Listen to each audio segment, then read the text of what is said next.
Hello and welcome to part 4 of my Dungeon Lords video review. Part 1 I showed you how to play the game. Part 2 I showed you how the seasons work. Part 3 I showed you how the combat worked. And finally in part 4 I'm going to tell you exactly what I think about Dungeon Lords, the game.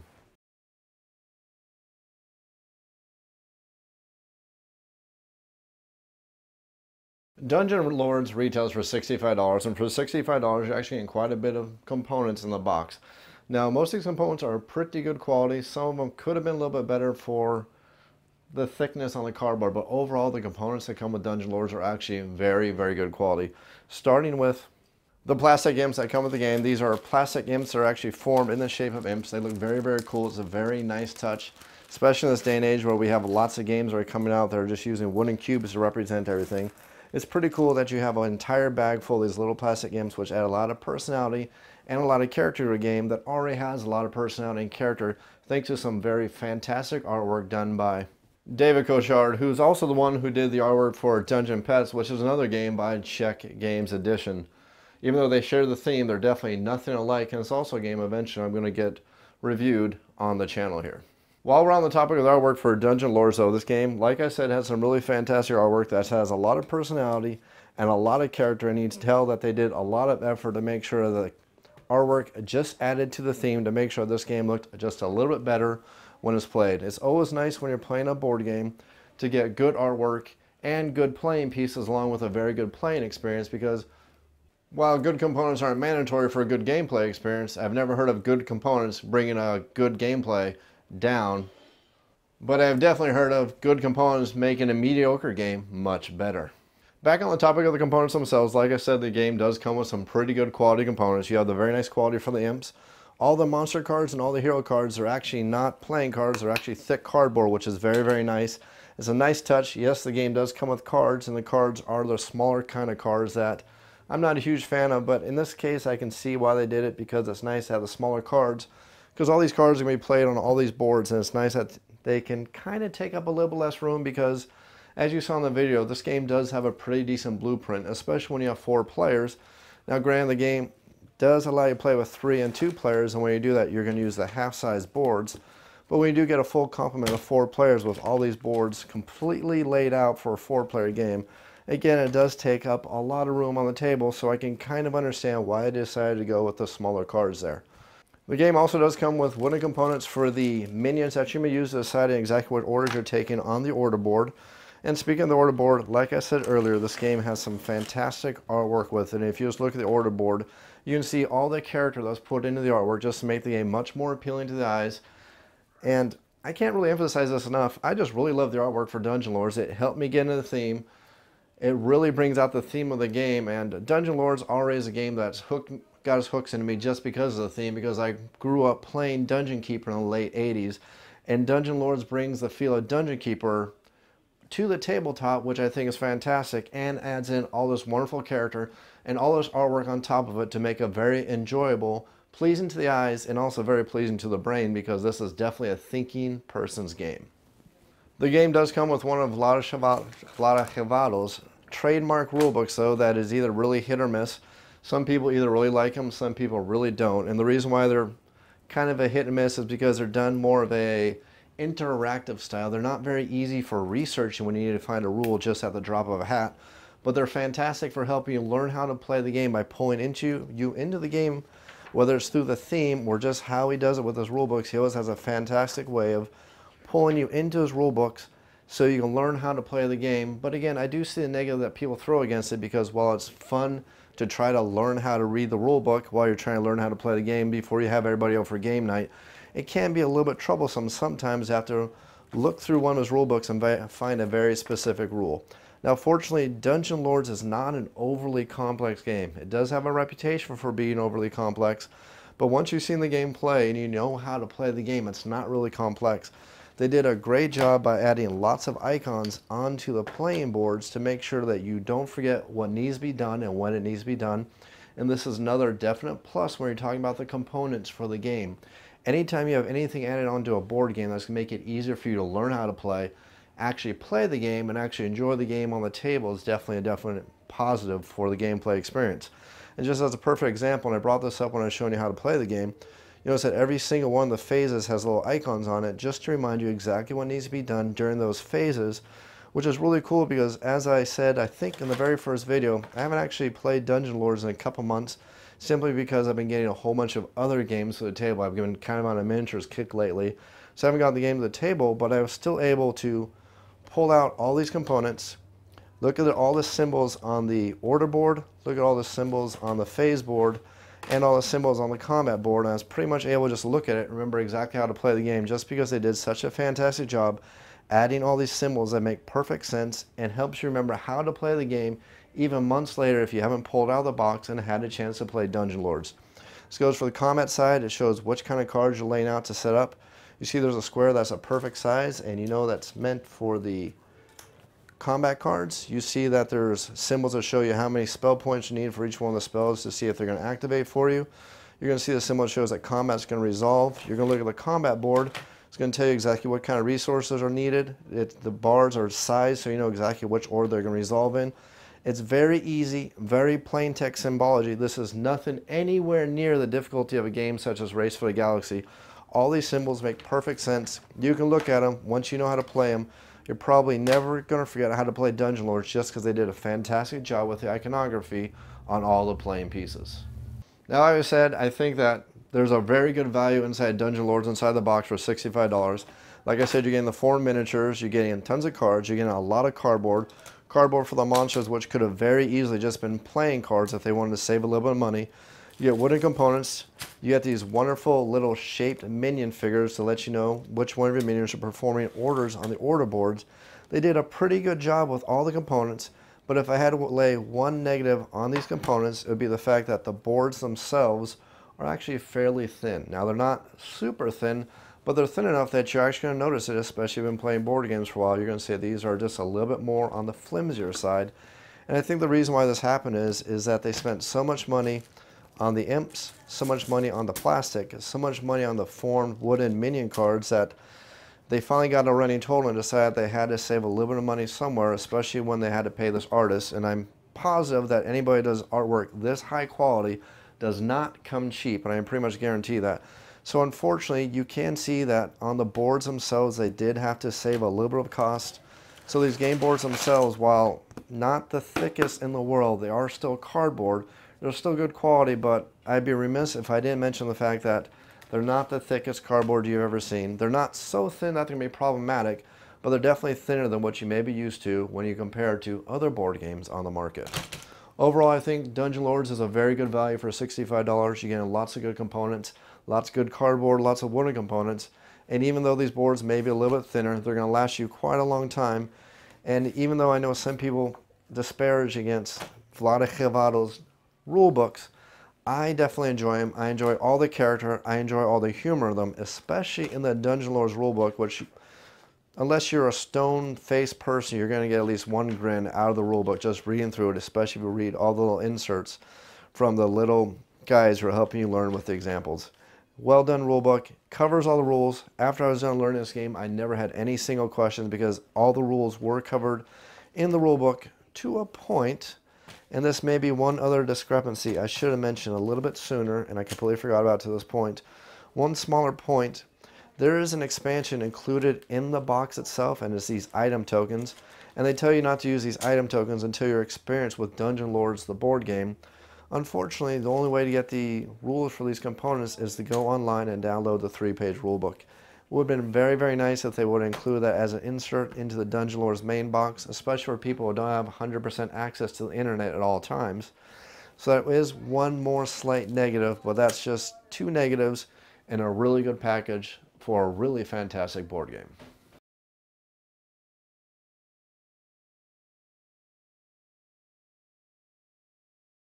Every time I do a review for a board game, it's very, very important for me to take a few moments to discuss 2 very important very important points, at least for me.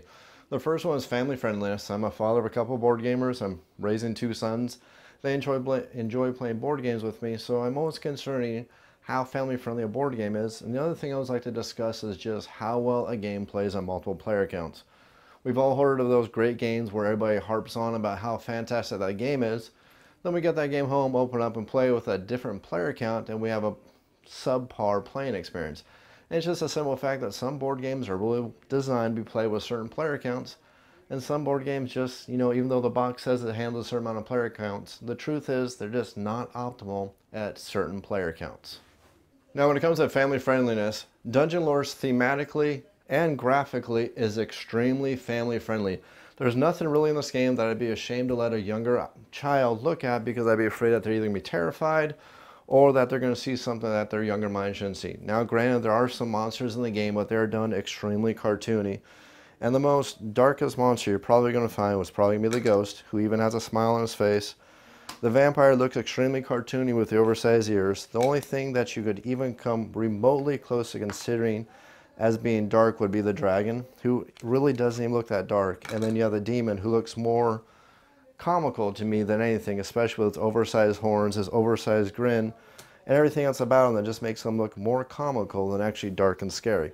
So graphically, there's nothing really in Dungeon Lords that's offensive for the eyes. So this is definitely one of those games that you don't have to feel bad about having out on the table while you're having friends over game night, while you're having your younger ones. Kids get curious about board games and they come up and watch and see what the big people are playing. So graphically and imagery wise, there's nothing wrong with Dungeon Lords. The problem with Dungeon Lords as a family game is that Dungeon Lords is one of those games that can make even adults have a complete mental breakdown while they're trying to figure out exactly what they're trying to do. And I'll get into this when I talk about the final review, but the basic bottom line is that Dungeon Lords is definitely a very challenging game. It's not designed for younger minds. It's definitely one of those games that you have to be able to plan multiple phases in advance. You have to be planning for an entire different action phase that happens after the seasons. And this is a game where you have to be able to judge and read other players almost to a T. This is what I like to describe as like the poker of board games. The better you are at reading your opponents, the better you're going to be at playing Dungeon Lords, and the better you are just going to be at winning this game and getting those high victory point totals at the end of the game. And those are things that younger minds have a lot of difficulty with, especially when you're dealing with a game that not only does it require you to read your opponents, it requires you to plan a long time in advance. This is one of those games where when you're looking at the seasons board, you may be playing in the winter season, but you're already planning what you're going to be doing in the summer phase. You may be in the spring, but you need to be thinking about what you're doing in the fall. And once you reach the summer phase, you need to already have a plan for the combat phase if you expect to survive and keep your dungeon tiles, your dungeon quarters from being completely conquered by the adventurers decimating your dungeon. Definitely this is a game for older minds. I would definitely, not to keep using the word definitely multiple times, but I would say that this is one of those games that while it's great for the family, it is one of those games that you want to make sure that you have the teenagers playing versus the younger kids playing. This is a game for 12, 13 and up. It says so on the box. I really agree with it in this case. This is definitely a game for the older people. Now, when it comes to player count, Dungeon Lords does play from 2 to 4 players. And I know some people are going to disagree with me here, but I don't think Dungeon Lords is at its best as a 2-player game. I think Dungeon Lords is definitely at its best as a 4-player game. It's still really good as a 3-player game, but I personally will not play this game as a 2-player game unless somebody really insists on playing it, and here's the reason why. This game, when you're playing Dungeon Lords, this is definitely one of the strategies in Dungeon Lords, as I said, is the ability to read other players and see exactly what they need to help build up their dungeon. You're trying to plan what they're doing, so you can plan what you're doing, so you make sure that you're getting the most efficient use of the order board so you can come out on top. Unfortunately, in this game, if you're playing it with only 2 players, that means you're going to have 2 AI-controlled players who are going to be pretty much random. Basically, it's going to be 2 random cards for each, and then 1 card chosen by each player. And that's going to be a 2-player game, and those are going to be basically orders that are going to be taken up on the order board, and it's going to be done completely random. Now, when it comes to a 3-player game, you're going to have 3 players up, but you're still going to have one of these boards, which is going to be choosing random orders every single turn. And to me, that takes away, like I said, one of the best things I like about Dungeon Lords, which is reading your opponents, outguessing your opponents, figuring out what your opponents are about to do, and then outperform them at their actions so you end out on top at the end of the game. One of the best strategies to do, and this is when you know you're really good at Dungeon Lords, is manage to aggro, sorry not to use an MMO term, but to get the paladin angry so he comes to your dungeon, and then play your cards right so that just before the paladin actually does a lot of damage to your dungeon, lower your level on the evil meter and force this paladin to go against another player who doesn't even have the defenses to save his dungeon from the paladin, and then watch that paladin completely decimate your opponent. And now it's a more advanced tactic, and it's not going to work for you every time, but it's definitely something you can do. It's very nasty to do, and when you pull it off, it's quite funny to do to your opponents. The other strategy for the game, of course, is by controlling your level on the evil meter, so you control exactly which adventurers are coming to your dungeon, because you want to plan whether you want to be working on traps or if you want to be working on monsters to protect your dungeon. And if you're not watching your evil meter, it's going to be kind of hard to do. And when you start throwing in these AI players, it makes it a little bit harder to second guess what your opponents are doing, because your opponent is basically doing 3 random things which don't make any logical sense, but that's what they're doing, just that's because of how the AI works. So that's my only complaint about Dungeon Lords when you play with less than 4 players. Don't get me wrong, it's not a bad game as a 3-player game, it's not a bad game as a 2-player game, but it's kind of like eating a hamburger while everybody around you is eating steak and lobster. Sure, the hamburger is still good, but you look at what everybody else is doing and wishing that you had that steak and lobster. That's basically what Dungeon Lords is when you start dropping the player count. Yeah, it's still fun as a 2-player game, it's still really good as a 3-player game, but you know just how much fun you have playing this game as a 4-player game, and you kind of go back and go, you know, I had fun with it, but it's not nearly as much fun as it could be when I played as a 4-player game. And I think that's how I'm going to play it in the future, and that's definitely how I feel. I will play this game as a 3-player game. I will always play as a 4-player game. But when it comes to 2-player games, there are so many other 2-player games that I own, so many other 2-player games on the market, that it's come to the point where Dungeon Lords is not a game I'll pull out as a 2-player game unless it's specifically requested.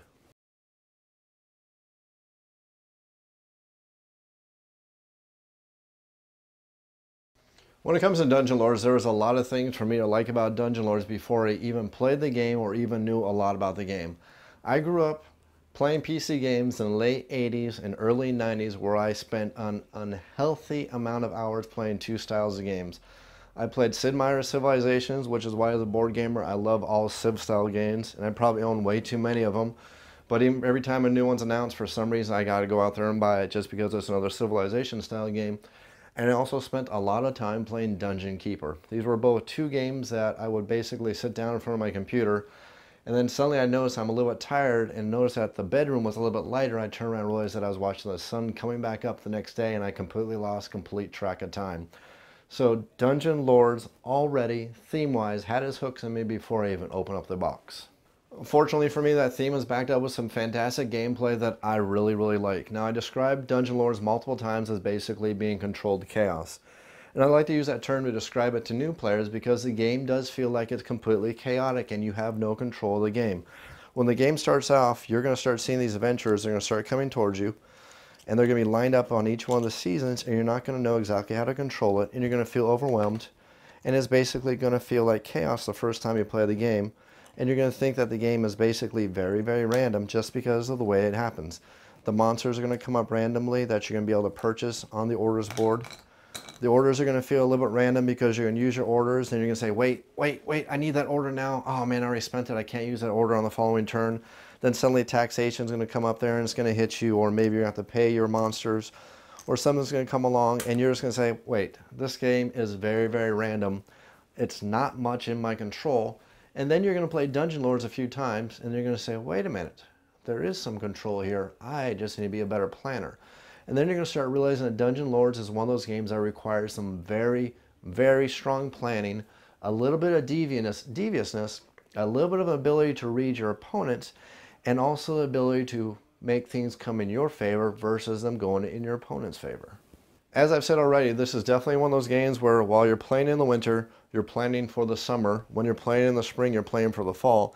And by the time you reach the summertime, you better, and I mean definitely better, have almost a solid strategy of exactly how you're going to handle these adventures. And you also better know exactly which adventures are going to come knocking on your dungeon door. Because if you haven't planned that far in the future, you're going to feel like everything's hitting you randomly, and you're going to start watching your dungeon tiles slowly get conquered. You're going to watch your dungeon start slowly falling apart, and you're going to start getting a whole bunch of negative victory points at the end of the game. And again, like I said earlier, you're going to feel like this is just a whole bunch of random chaos until you get really good at the game, and then you're going to realize that this is definitely one of those games that takes future planning, lots of the ability to read your opponents, and the ability to control perceived chaos. I also like how the game has tons of replay value. This is definitely a worker placement game, and we all know how a lot of worker placement games can sometimes feel a little bit samey unless they have some randomizers built into them. I recently did a review of Caverna, and Caverna is definitely one of those games that can feel a little bit samey because every time you play the game with a certain player count, you're always going to have the same basic layout. Now, while the 12 cards randomize semi, they don't really randomize that much. They're basically randomizing 3 at a time. You always get the first number 1 cards as your first 3 cards. You always have the 2 number 2 cards. You always have the 3 number 3 cards and 3 number 4 cards. And Caverna doesn't offer a lot of variety. All the variety in Caverna comes from basically what your opponents are doing to try to make your life more difficult.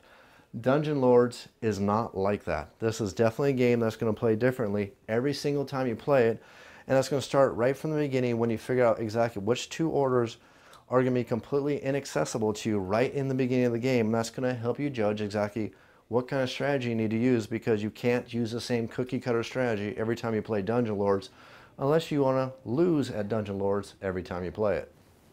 There's tons of variety in this game every single time you play it. You're going to have, as I said, you're going to have the order cards. You're going to have the different room tiles that are going to pop up every single time you play. You're going to have the different order, whether the taxes are going to come before needing to pay your monsters, or it's going to come the other way around, or if you start adding in the advanced rules and start using the event cards, and if you start adding in the item cards, you're going to see that this game is never going to play the same way twice, thanks to combat cards, thanks to the way the traps are going to come up, or even just because of the way these adventurers come up. Sometimes you're going to get a lot of combat heavy adventurers, sometimes you're going to get a lot of spell casting adventurers, which means you're going to deal with these combat cards. Sometimes you get thieves, which are going to make your traps almost nearly useless. It all depends on how you plan, but it definitely adds a lot of variety to this game, and it's one of the things I really like about Dungeon Lords. I also like how the player interaction with the other players is extremely subtle. Now, on the surface, Dungeon Lords doesn't look like it offers a lot of player interaction, but you'd be surprised how much player interaction there is if you plan properly. Now, a lot of the player interaction, or a little bit more of the player interaction, is going to come from these item tokens, and I didn't show them because they're part of the advanced rules, but they do add a little bit more interaction because you kind of mess around with the other players. But sometimes it could be just as simple as dropping your level on the evil meter to ensure that your opponent is stuck getting the thief, and he's also stuck getting another thief and another thief and another thief, when you know that his plan was to try to rely on all these traps because he spent all his money buying traps, but he only bought 1 monster, yet you raised yourself or lowered yourself on the evil meter to guarantee this opponent that you're playing against happen to end up with lots of thieves, which means these thieves are going to make all his traps do basically nothing, and he's going to be shut down as you watch his dungeon get totally obliterated by this small stealthy group of assassins. There's also lots of player interaction just even by playing the order cards, and if you look at the orders board, you can see that it's very easy to mess with your opponents here, even if you're paying close attention to what your opponent's doing.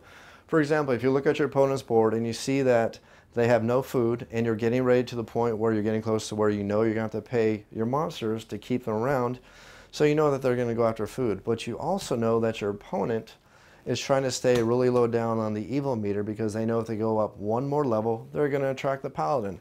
So using this logic, what you do is you make sure you choose food, even though you really don't need food right now, but you happen to have the gold to get the food. So you make sure that you're going to get the food before they do, so they end up taking the action where they're either forced to take 1 more point on the evil meter and attract the paladin, or they're forced to completely waste their action card, forcing them to make a very tough decision. And that's what I like about Dungeon Lords. The interaction is very, very subtle, but if you know where to look for it and you know how to interact with the other players and force them to take exactly what they don't want, there is some very devious and very subtle player interaction in Dungeon Lords. And of course, before I forget, this is a worker placement game, so just by placing your workers on certain spaces, of course, can mess with the other players. But again, the real interaction in Dungeon Lords is a subtle interaction where you're reading your opponents, figuring out what they're doing, and messing up their plans. Finally, the mechanics for the game definitely match the theme extremely well in this game. Now, while you can look at the game and break it down as bare bones and see there's lots of mechanics involved in the game, all the mechanics from the game make sense with the theme. It makes a lot of sense in the theme. Whether it's looking at the fact that you need to pay your monsters, whether it's looking at how these adventurers are going to attack your dungeon, whether it's looking at these rooms you're going to build, they're going to give you extra resources or these orders and everything. It all matches this theme extremely well, and they did a fantastic job making sure the theme marries with the mechanics very well, so you're never pulled out of the theme of the game, and you can have fun feeling like an evil dungeon lord trying to have the best dungeon over your fellow dungeon lords.